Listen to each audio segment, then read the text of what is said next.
Hey groomers, Tyler here out of Colorado. Wanted to show you if you open up your clipper, how to put it back together. Just one little step that I see incorrectly very often. So here we go.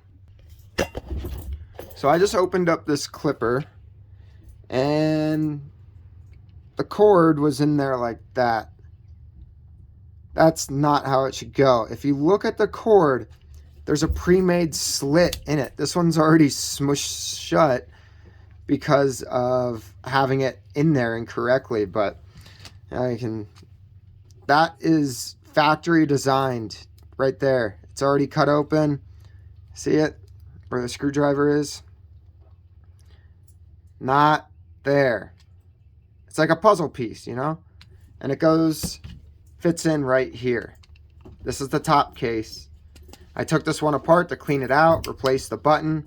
Someone else took it apart and smushed the cord back together in there. These cords aren't cheap, and it doesn't make the clipper go together right. So pay attention when you take things apart and look at the cord. See? All right. Hope that helps someone. Bye.